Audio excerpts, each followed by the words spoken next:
Good afternoon all. Thank you for taking your time out of your busy schedules to attend this webinar. This is day 4 of the week of webinars hosted by YPO. Today we're going to be looking at net zero services through the YPO Gas framework. And we've got with us Ben Young from Corona Energy and Peter Schofield from GEP Environmental. I'm just going to run through some housekeeping before we get started. That's myself, Dan Veazey, who's an Energy Category Manager here at YPO.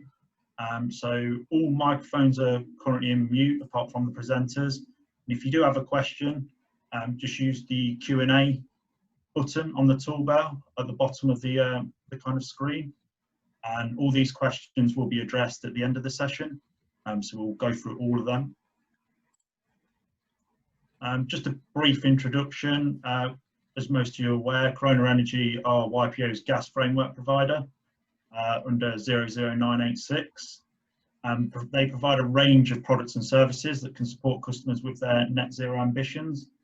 Ben Young, who's our key account manager at Corona Energy, will be going through in his presentation the importance of data. We'll also be looking at green gas, and he'll finish by looking at carbon offsetting. And then it'll be handed over to Peter Schofield, who works for GEP Environmental.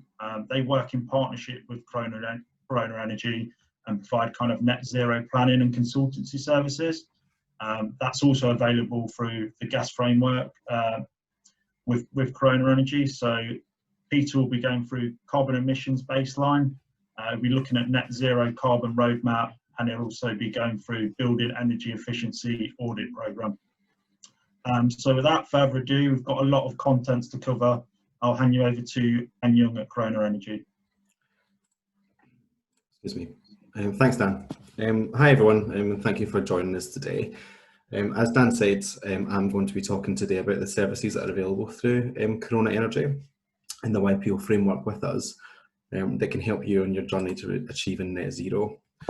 I'm going to be starting off by going in over the importance of half-hourly data in particular, which some of you may have, some of you may not have at the moment, and then move on to talk about some of the commonly asked questions we get around green gas and carbon offsetting. And then, as Dan says, finishing by handing over to Pete from GEP, who's going to be talking about planning for net zero and consultancy. So just to kick off, in the first place people would normally look when it comes to reducing their carbon outputs is to look at the usage of gas itself. Can be reduced in any way. Customers who are already with us will have the existing benefit of already having all, if not the majority of their meters installed with monthly AMR units. We do that as a standard when we take on a new supply where possible. If we're not physically able to, we won't be able to, but we try to as standard. At the moment, out of the 7,000 or so meters on the YPO framework, over 6,000 of them have AMR units installed. It's just a more efficient way of reading. They come through on the same day every month, and it means that we reduce estimated bills and whatnot, so they're basically eliminated. For any supply, whether or not it's already got a unit installed or if it's due to have a unit installed, a customer can request half-hourly data through us, which opens up a new section of their customer portal that gives the ability to really drill down into usage and compare sites, which I'm going to show you about in just a minute. It helps people can look at their portfolio's consumption as a whole and look at anomalies and stuff like that where they can identify potential issues. So just for example, some people might use it to look at site versus site comparisons. So this is a typical example that you can see here of what a graph would look like when you're comparing sites directly to each other over a 24-hour period. When you're comparing sites to each other over a 24-hour period.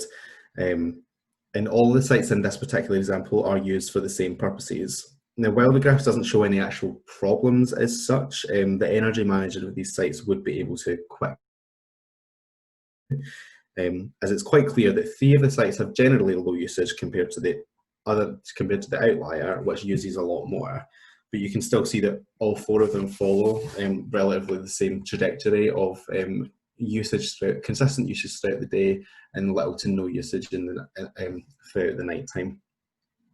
We have had customers in the past who have identified the need for heating timer changes and whatnot as a result of being able to see this level of detail. Like for example, we once had a customer that realised that everything was left switched on over Christmas, etc. So that which was basically burning gas where it wasn't necessary and costing a lot of money as well. So just to come out a little bit, what this is an example of is a month view of an entire portfolio, covering all sites at a glance.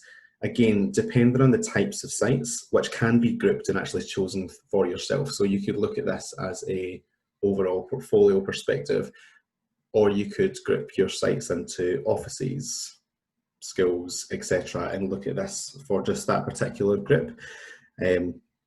You'll be able to notice and identify certain trends. So this portfolio that you're looking at here is quite clearly closed for the most part during the weekends, which makes it really easy to see if gas was being used where it shouldn't. Something prudent to mention is that all graphical outputs from the portal are exportable in both data and PDF format. And furthermore, whilst they're being looked at, they are live to a point where you can highlight over any data point and see exactly what's going on at that point in time as well.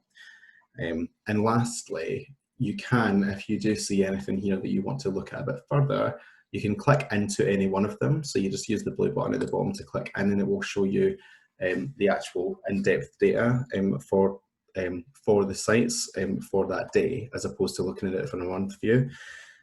So what this is actually showing you here is the same information, but over a 24-hour period, where the actual consumption from that day shown against the average consumption for that site within the same time frames. It's a useful measure to see if usage is being reduced over time, if that's something that you want to look at. So these are just a few. To be honest, I wouldn't be able to go over every single one because there are so many different graphical outputs you can have. I just kind of chose a few decent ones that would show good data, that would show a good and easily accessible data set. But there is so much you can do with it. In general, it just depends on exactly what you want to see and what you want to build, and we're able to walk through any of that. So just to jump straight into the availability of it, the way in which you access half-hourly data through the YPO framework has changed slightly with the new gas framework that starts in April. If you want half-hourly data, you can take it on as many or as little sites as you want at 15 pence per day per metre, and the data will run from the start date of the new agreement or your AMR install date all the way until the end of your gas contract date, whatever that is, and it does get billed on the invoice. One last point of note is that the data you get isn't just available through the portal. If it's your preference to receive data drops to a specific file location, if you want to view the data in your own systems or whatever the case may be, we can sort that out for you, and it doesn't cost any extra money. Or you can have both. It doesn't have to be one or the other either. We can arrange for that to occur as frequently as needed at no extra cost.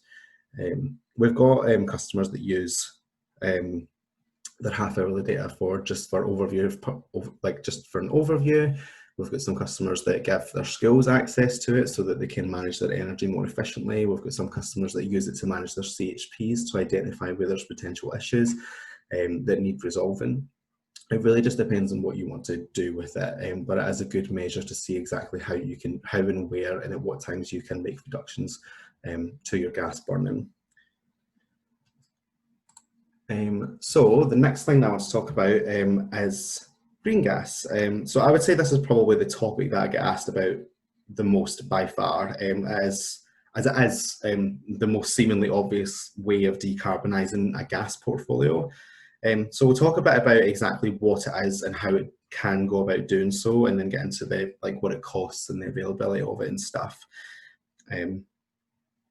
So green gas, or biomethane as it's referred to, is gas that's derived from renewable sources such as anaerobic digestion, landfill, food waste, and more, and it can be made entirely synthetically as well. It's sometimes referred to as synthetic gas. Once the gas has actually been produced, it goes through the regular motions to make it supply ready, if you will, such as having the smell added and stuff like normal natural gas gets. And then it gets injected into the network, where it is essentially mixed with everything that's already there. As a result, technically, everyone that uses gas in the UK on a day-to-day basis is using some extent of green gas, because it's just a mix in the actual network itself.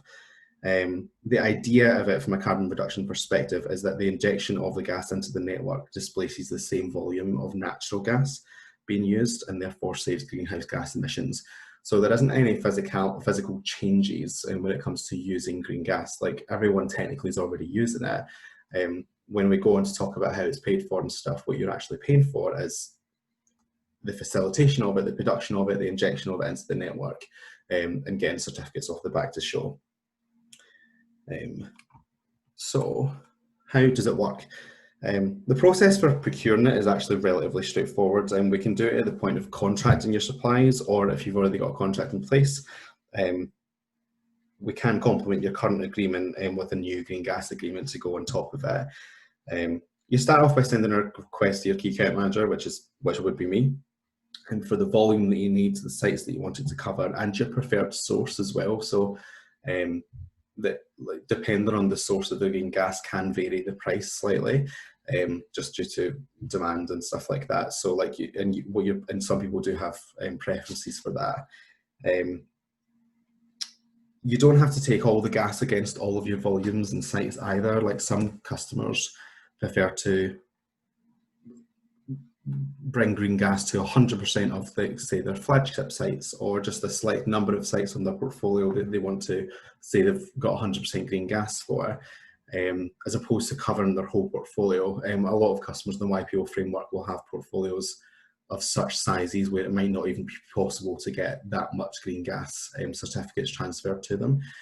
So as an option to kind of break it down, if you will, if you wanted to do that. What I then do is produce a quotation for you, which at the moment is tending to be between about 0.9 pence per kilowatt hour and 1 pence per kilowatt hour. It's prudent to mention that that is on top of what you already pay. I'll go into a bit more detail about that in just a second, as to why it is that price.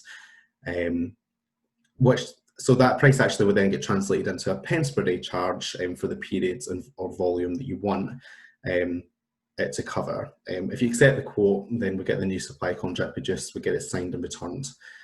After the delivery period, certificates will be produced pertaining to the volume that you've paid for, and your name as well. So just a bit about the pricing. Maybe a bit of a shock to hear about the current price of green gas, especially when you're talking like a penny per kilowatt. Say if you're paying 2 pence per kilowatt hour right now, it would equate to paying 3 pence per kilowatt hour instead, which is quite an increase which is quite an increase to what you would currently pay. The reasoning behind it is pretty much down to the very reason that we're hosting this webinar today. Over the last few years, various carbon targets have been announced through the government and in turn companies all over Britain. The demand for green gas has skyrocketed. You can see from the chart on the right that shows the number of certificate sales per year has increased quite dramatically. We're talking like less than 500 in 15-16, and now we're nearly 2,000. Well, that was last year. So I would expect it's even more by this point. And unsurprisingly, increased demand leads to increased prices, which is why the graph showing the pricing on the left shows the increase from around 0.2 pence per kilowatt hour up to what we're seeing today. An important factor in this is that whilst demand has increased, the supply of green gas is not increasing quite as fast. Plants to produce it are large and costly. The gas itself takes ages to make. And these are both contributing factors as to why basically demand's skyrocketed and supply just hasn't been able to keep up with it, essentially. So naturally, people are starting to look at other methods of decarbonising portfolio, but it is still available, it is there as well. But in terms of other methods of decarbonising the portfolio, that leads people to generally start to talk about carbon offsetting. So it's a term I'm hearing more and more these days. What it is, if you've never heard of it, it describes the way in which people can offset their carbon emissions by investing in environmental and social projects, mostly environmental, all over the world, that work to offset carbon footprints that also have social benefit. In that respect, we can kind of think of it in a similar way to green gas. So where green gas displaces natural gas in the network, investing in a scheme to offset carbon translates to the offsetting of the amount of carbon produced by the burning of natural gas. because you are actively investing in a scheme that is going to remove the same amount of carbon, essentially. I mean, examples of kind of schemes we're talking about include investment into renewables, reforestation projects, the stopping of deforestation, and things like that. And there are many more, and there's loads of information on the internet about it as well in terms of the different projects. The way in which it would work is that we would provide you with information on the various projects that can be accessed through us. So depending on the value of your financial contribution, it's worked out into carbon offset credits, which can be used against the projects and translates into the equivalent amount of carbon dioxide produced, or reduced, should I say, which at the end of the year is formalised in the form as a certificate acknowledging your financial contribution and the amount of carbon displaced. So essentially you'd have a conversation with us. There would be various projects available to you depending on what suits you. You'd have a conversation with us about how much you want to invest, which we would then, based on, we would then turn it into how much carbon that amount of money would displace based on that project, and you decide whether or not you want to go ahead with it, essentially. When you've chosen your project and you start contributing, you do receive project updates from the chosen partner detailing how it's going, the kind of benefits it's given in the project's delivering, which people can use for their own marketing materials and stuff like that, or to drum up interest in it, or whatever the case is. But that's something that would commonly happen as well. It is expected to be a typically cheaper option than green gas due to the availability of investment being worldwide and more readily available, compared to the green gas, which is basically strictly the island of Britain only, and it's strictly the island of Britain only, whereas you are investing in projects potentially all over the world, so there's a lot more scope for availability of it. Excuse me. However, like with the green gas, the charging can be done through your gas contract and added to your existing pricing depending on the agreement made with me. So you might want to pay it all up front, you might want to pay through your invoices, whatever the case may be. It's a bit difficult to give a rough ballpark figure as to how much it's going to cost, because it does very much depend on like how much you want to invest, depending on the conversation we have around the specific projects, because different projects could have different translations into the amount of carbon displaced. But we can have a conversation about it one-on-one if it's something you want to pick up with me. Next, I'm going to hand over to Pete Schofield from Green Energy Partnership to talk about the net zero planning and consultancy. If you've got any questions for me about today, please write them in the chat box, and we will to address it at the end. Okay, if you want to hand over to you, Pete. Thanks, Ben. So good afternoon, everyone. So I've been invited along to just highlight some of the net zero carbon services that are available via Corona, who are our delivery partners. So we'll be working jointly to deliver those. So I'm just going to talk through a couple of the examples of things that are available. Oh, there we go. So the three services we're going to talk through is carbon emissions baseline, net zero carbon route map, and building energy efficiency audit programs. So I'll take these each one by one. So carbon emissions baseline is a really important process in terms of any net zero carbon strategy. So it's worth just kind of giving a bit of context to this, that although the UK is committed to net zero carbon by 2050, Scotland by 2045, and Wales a 95% reduction by 2050. Many organisations will be aiming for a net zero carbon date earlier than this. A lot of councils are working to a target date of 2030, and similarly a lot of NHS portfolios as well are also working to sort of similarly early dates. So one of the key processes in undertaking net zero carbon strategy is firstly to understand the carbon emissions profile, effectively your baseline. So it's likely that many of you will already have a carbon emissions baseline that captures key information, probably on electricity and gas, probably arising from things like the CRC Energy Efficiency Scheme. But your net zero carbon strategy will be much more holistic and focus on additional emission sources, things like transport, things like potentially purchased goods and services, water, waste, and different sort of elements to it. So the key thing is to work out where are our emissions coming from, what rates are they emitting at, and what can we do to reduce emissions. So the first part of the process that we can help take you through is setting a robust boundary and scope. So the boundary is the things that are going to be included within your carbon emissions baseline. So that could be assets, built environment assets, but also transport assets. Could be infrastructure, could be operational parts of your organisation. To firstly scope a legitimate carbon footprint and boundary to make sure that you're reporting on all the emissions that you should be in order to set your net zero carbon strategy and target.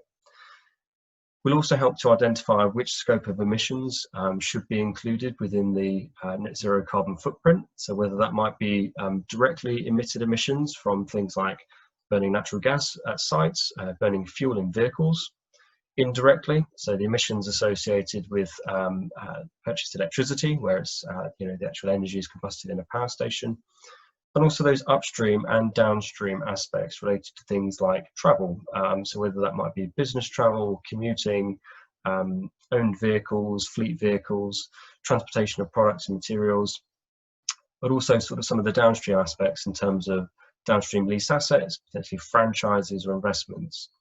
So setting a boundary and setting the scope of the emissions reporting is a really important process to making sure that you've got a successful net zero carbon strategy that importantly is credible and does accurately report on all of the emissions that your organisation should be included.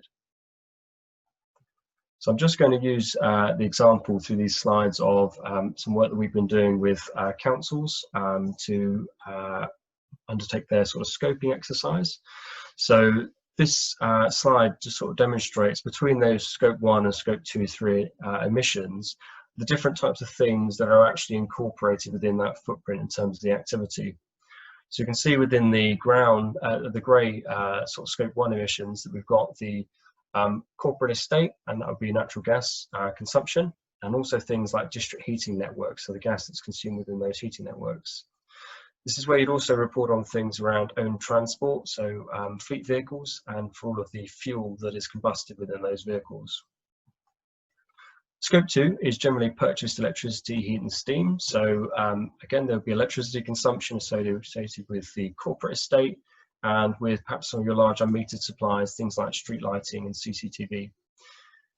We'll also be reporting on solar PV generation as well, so the generation reducing the need for consumption from grid as well, so capturing all that level of information. And scope 3 is where things start to get a little bit more complicated. So this is where it's really useful to have some really robust guidance around what emissions should be included in a scope 3 footprint. So you've got some of the more typical data sources, things like water, water utilities used within a corporate estate. And you may also have things like grey fleet transport, which again, you might have the finance systems in place to collect mileage reimbursement costs and other fuel related costs.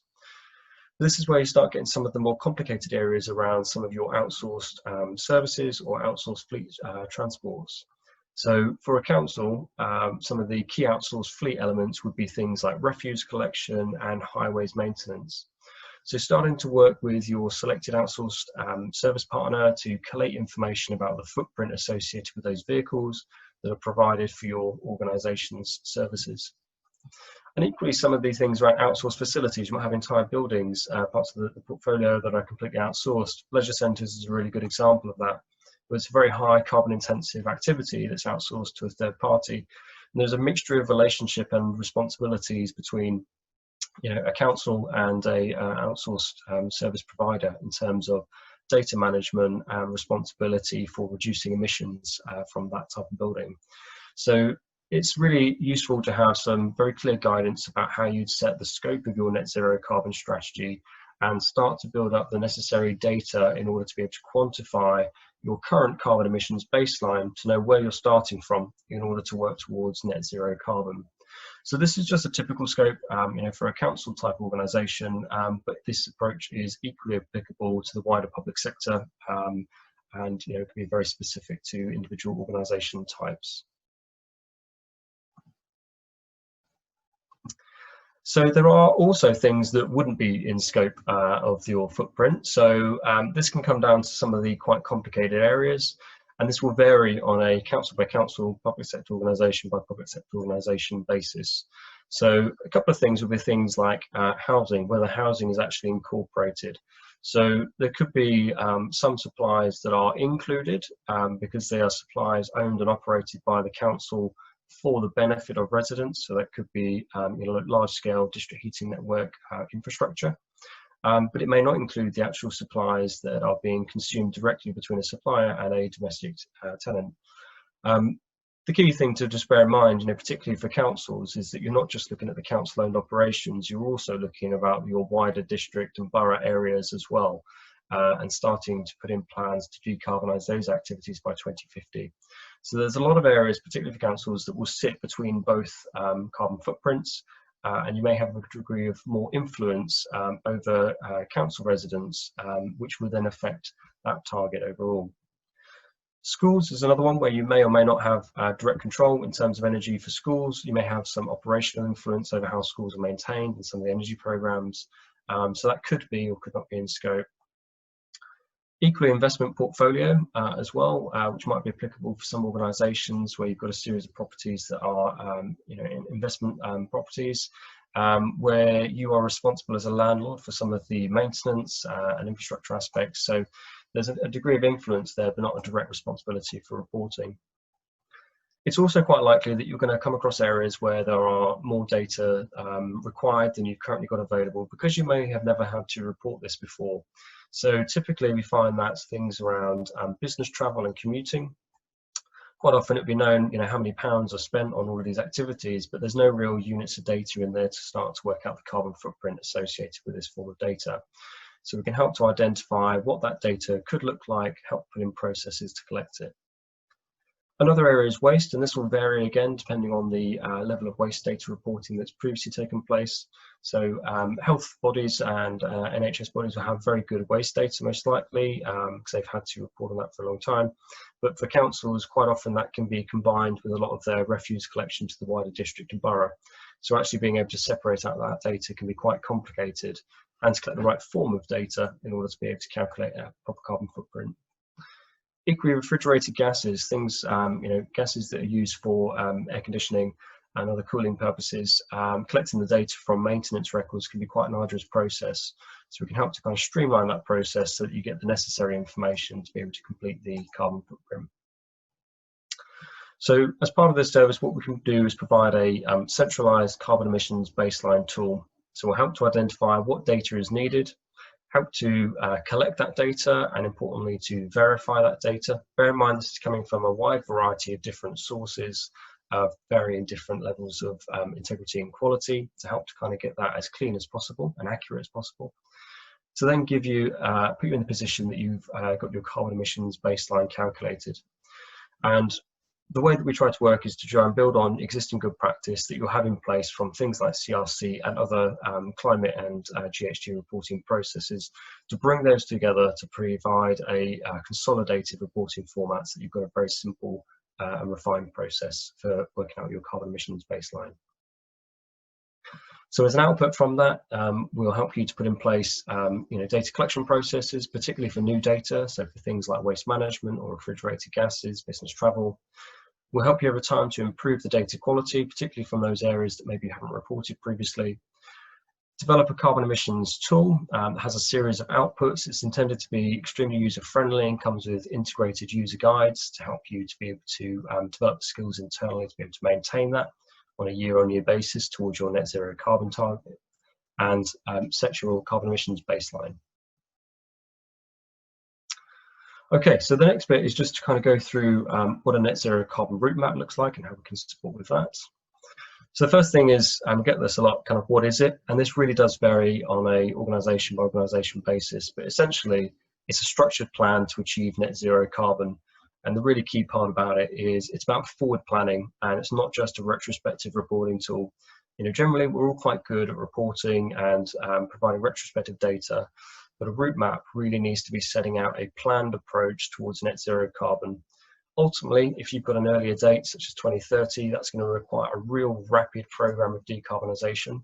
So that's going to require a really efficient utilisation of resources, whether that's financial, capital, or maybe even subject to limitations around technology availability. So in order to set out a good route map, first thing you need is a carbon emissions baseline. You need to know where you're starting from and where it is you're going. and then to set out a carbon emissions reduction trajectory. So actually a system and process of working out how you're going to get towards your net zero carbon target. So I'll just go through the trajectory briefly. There's a couple of options. So you recognise this earlier from the carbon emissions baseline. This is the output. This organisation emits this many tonnes of CO2 per annum. And you could be looking at this as a very linear, averaged approach that we need to reduce our emissions by a certain percentage every year to work towards our target date to reduce emissions. So we can help you to firstly map out that trajectory on an average incremental basis towards an end goal. And bearing in mind, as Ben was sort of mentioning, ultimately you may not be able to decarbonise all of your activities, so you may need to rely on building a strategy for carbon offsetting or carbon sequestration as part of your overall trajectory plan as well. There's an alternative approach as well, which is to take a much more science-based approach. So this will be looking at profiling your emissions over time to align with at least a well below 2 degrees warming scenario, but best efforts to limit to a 1.5 degree warming scenario. So that will be a much more scientific approach that looks at your organisation in the context of its sector and the relative contribution that it needs to make to the UK's overall GHG emission reduction targets. So this can be a really useful process to do both of these trajectory planning tools to start to map out what's a best case and worst case scenario, what are the minimum maximum targets and trajectories that we need to kind of be aiming for. So this is a really useful process and starts out the rate of escalation and starts to map out the degree of ambition that you need to work to in order to achieve your net zero carbon targets. So it's important to do the trajectory planning for a number of reasons, because carbon emissions, firstly, are not static, they change year on year. So as your consumption increases or decreases year on year, so will your carbon emissions profile.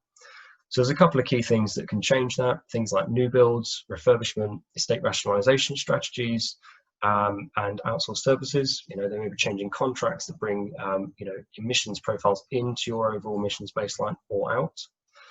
Changes in service provision. One of the really great examples of that this year has been home working, where people have been very efficient in a home working capacity, and it's really changed a lot of the format and forward planning that many organisations are doing in terms of their estate and looking to rationalise. So that can actually play an overall impact on your profile.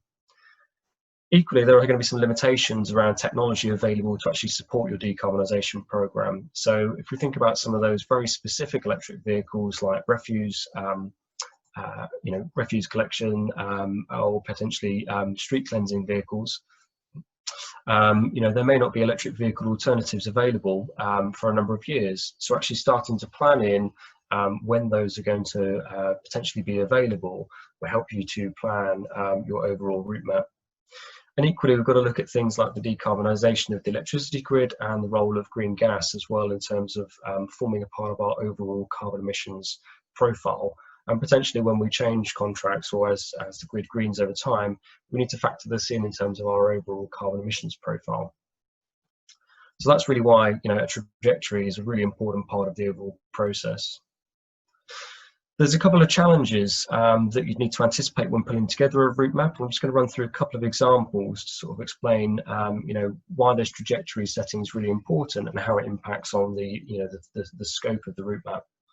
So, if again using a couple of examples we worked on with the council this year, looking at decarbonisation of a corporate assets portfolio, a range of different sites from offices, depots, libraries, even street lighting. One of the key challenges is being able to continue to deliver public services at a similar or better standard in a less carbon intensive way. So a lot of the way that we deliver services will have a direct impact on the carbon emissions. So it's trying to be able to maintain that whilst doing things like rationalising our estates, improving our buildings. Equally, the age and type of buildings can be very varied within individual portfolios and across the country. So the options available to upgrade a building, retrofit a building, or build new buildings can be limited, by sort of planning constraints or listed status, heritage reasons, or just technological suitability. So those can present some challenges and need to be considered and factored in terms of your route map. If we think about a different type of buildings, something like leisure centres, which don't just have a high electricity base load, they would have high electricity, gas and water consumption. you've got a couple of key challenges there. You've got high consumption of all of those different elements that all need to be addressed in terms of reducing the overall greenhouse gas emissions profile, but equally they're providing essential services for those sites, so lighting, air conditioning, heating for swimming pools and change rooms, and generally we've got particular expectations around what we'd expect from those in terms of temperature ranges. So being able to adapt and to change to those different profiles and engage with customers can be quite challenging. Equally, these sites are very large typically, and they have quite often quite complex energy systems in place. So part of the route map needs to consider that there needs to be a variety of options for different building types with different technology options available, and the cost and size and disruption associated with changing those. And again, something very different, in terms of a transport fleet, there are a range of different challenges here with, the availability of specialist vehicles, reducing the need for travel. In some service areas, that's very difficult to do, if not impossible. So trying to look at the most carbon efficient way of doing that. But even thinking about things like your grey fleet, where you're using employee vehicles to undertake mileage, there's very little that you can actually do as an organisation to influence a rate of change in terms of an employee's vehicles. So there's all these different elements of control and influence and service provision as well that need to be factored into an overall route map. So in summary, for the challenges and opportunities of a route map, it can be quite expensive. You can have quite hard to treat buildings. There could be a limited degree of service disruption with technology upgrades, potentially the availability of technologies, and also behavioural change, getting people to use buildings and services in a different way to reduce the overall emissions profile. But the key opportunities, particularly at the moment, obviously supporting a post-COVID green recovery, focusing on carbon emissions route mapping and planning can help to support that. There are a number of co-benefits that can be achieved through a strong positive route map, so things like improved air quality, improved health and well-being, which will all be quite strategic drivers for a number of organisations at the moment. The obvious one is cost savings and a more efficient building stock, so reducing our operational costs as well, while supporting the low carbon economy, and quite a specific thing about kind of setting an example for residents and other users of these buildings and services as well, to start to take home into their wider lives to also decarbonise their activities. So the next part then is to just really focus on the carbon reduction measures as part of the route map. So we can help to identify a range of different technological and behavioural change solutions to decarbonise your activities that can be delivered over a range of short, medium and long-term timescales, and hopefully we'll be able to deliver co-benefits as well. So things like air quality, improved health and well-being, biodiversity, water quality, all of these other co-benefits that can be achieved with particular measures as well. So I'm just not going to go through all of these, but just to kind of give a couple of the key carbon saving actions that we've been recommended to a couple of the council organisations we've worked with this year in terms of their carbon savings potential. Have been things around looking at low carbon technological solutions for district heating networks and communal boiler networks, identifying opportunities within corporate estates and leisure centres in particular to reduce their energy and water use in the first place, so to reduce demand, then look at improving efficiency with a view to overall having a longer term programme to reduce the carbon emissions associated with those sites. Working with external partners on new and innovative carbon saving actions. This is a really key one because I think we all recognise that in order to achieve net zero carbon, we can't do business as usual. We're going to have to change the way that we operate our businesses, the way that we manage our built environment, the way that we use our transport and related infrastructure. So looking for new and innovative solutions to these problems is going to be a really essential part of a strong and solid route map to decarbonisation. Equally important is building better buildings. Buildings have a long lifetime, so making sure that they're designed to be fit for purpose from design through to concept, through to engineering, through to development, through construction, handover, to make sure that they've got a good operational footprint when they're in use. Things like upgrading street lighting with low energy alternatives, improving the performance of the wider kind of housing stock as well for the domestic setting to improve the carbon performance. And of course, the obvious one around looking at electric vehicle alternatives as well. But that's not to say that everything has to be, have significant cost and deliver high carbon savings. there are a lot of things that you can do quite quickly that would need to be covered off in a roadmap as well. That are low cost that start to generate savings over time as well. So this could be things like undertaking energy surveys and water surveys of corporate estates, leisure centres, other buildings to start to identify a pipeline of projects that would be outlined in your route map to sort of work towards decarbonisation. So, obviously things like the Public Sector Decarbonisation Scheme and Low Carbon Skills Fund are available to kind of support those type of activities and really incentivise the public sector to make real rapid progress with decarbonisation. Setting challenging low carbon design and building standards, so going above and beyond kind of building regs to look at real innovative and aggressive low carbon design standards to make sure that we've got buildings that are fit for the purpose of the future with low operational footprints. Looking at service contracts with outsourced partners, so it could be that actually there's some subtle changes you can make to outsourced arrangements and contracts that can start to have co-benefits and carbon saving projects delivered by your partners, not just directly funded by you as an organisation. So actually starting to look at those contracts and performance standards can be a really key way of getting that progress moving in a wider sense within the supply chain. Looking at renewables as well, so looking at retrofit of renewables, particularly things like PV onto rooftops or ground-mounted arrays, and sort of assessing the feasibility for those type of projects. Reducing the overall mileage and increased efficiency of vehicles, so actually, good logistical planning, good structuring of how vehicles are utilised and how mileage is incurred as well, can be a really useful process to reducing emissions from vehicles, as well as looking at the actual fuel efficiency and starting to profile the efficiency of your current fleets or outsourced partner fleets. Waste segregation as well is one of those areas that I think people are generally quite good with waste segregation, but actually there's a lot of things we could do a lot better to reduce waste going to landfill or energy from waste to increase recycling overall, and therefore bring down the associated emissions with those waste activities. And a really key part, I'm loath to have it as a number 10 point because really it ought to be a number 1 point, but it's really around behavioural change. It's starting to educate people. Generally people want to do the right thing, but they quite often lack the right information and knowledge to be able to do that. So having a good, strong programme within your route map about education on climate emergency, climate literacy, decarbonisation. There are a lot of terms, a lot of information for people to take in that's quite new.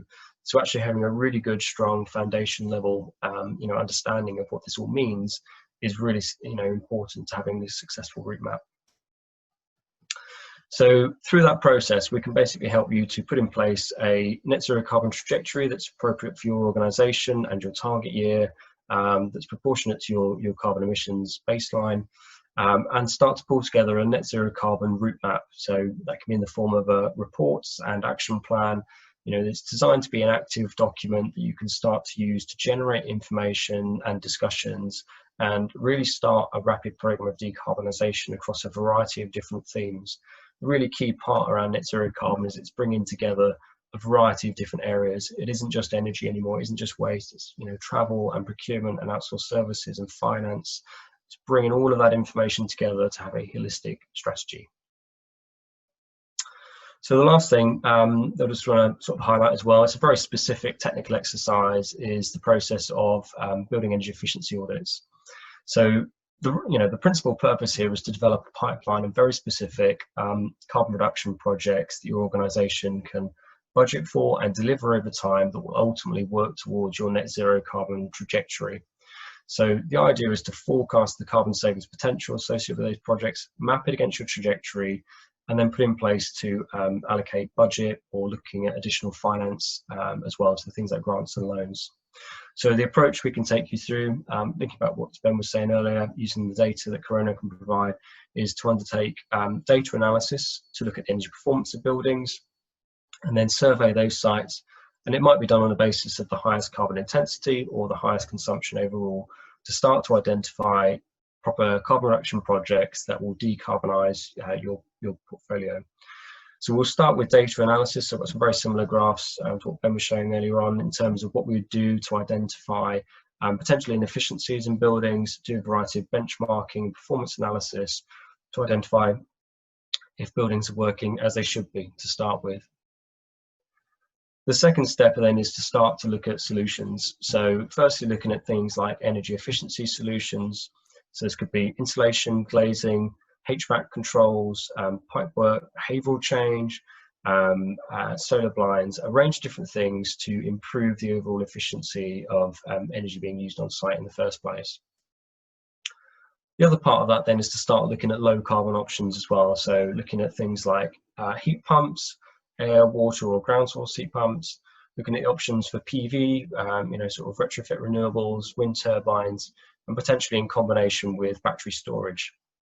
So overall, you're looking to try and make better use of the energy that you need to use, and then look at alternatives to reduce that energy demand as well further.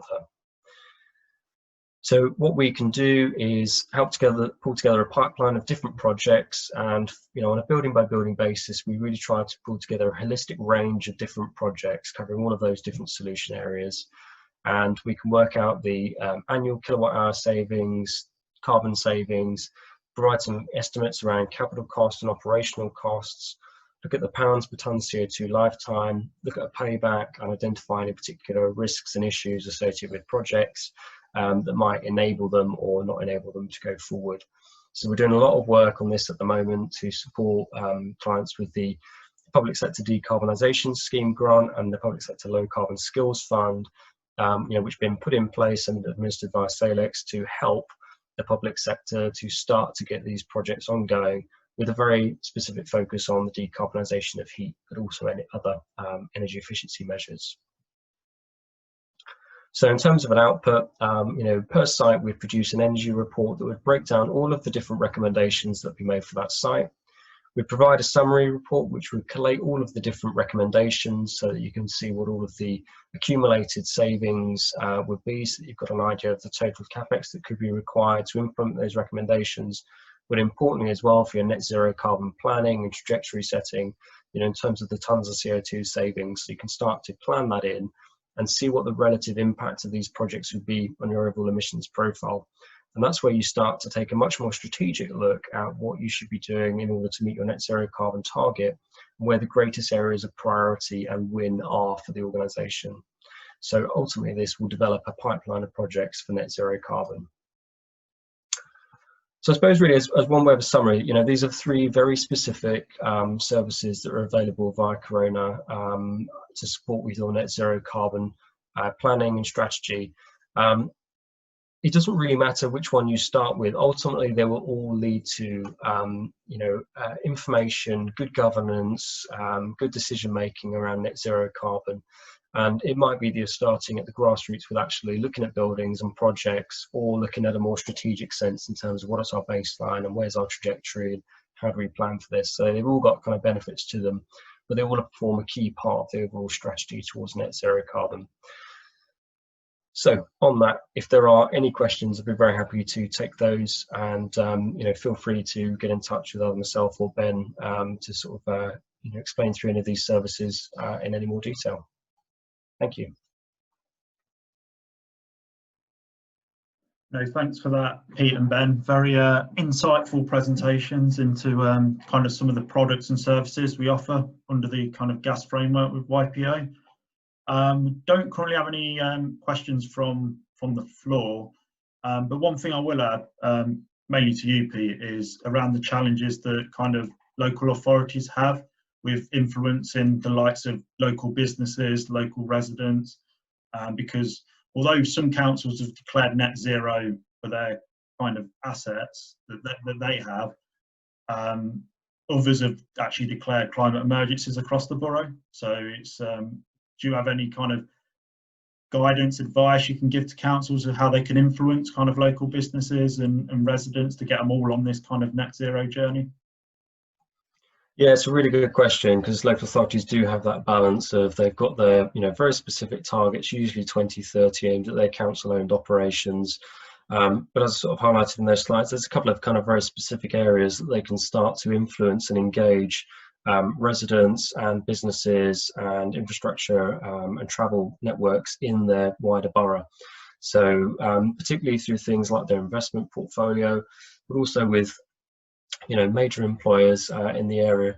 a great thing to do is things like citizens assemblies and council engagement groups to start to get the views and opinions and ideas and suggestions from local businesses and residents to help engage them overall with the overall approach to borough-wide emissions reduction. So, that can be a really useful forum to start to do that. No, but also, I think kind of setting an example is a great way to do it. Being a really proactive council and demonstrating what you're doing can really help to inspire businesses as well to engage and to move with the agenda as well.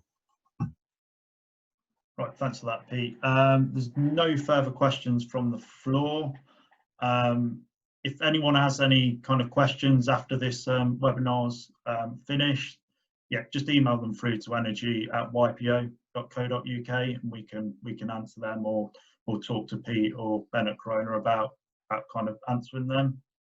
And all from me is to say thanks for Pete and Ben for the presentations, much appreciated, and thank you all for attending, and hopefully hear from you soon. Stay safe, take care, bye.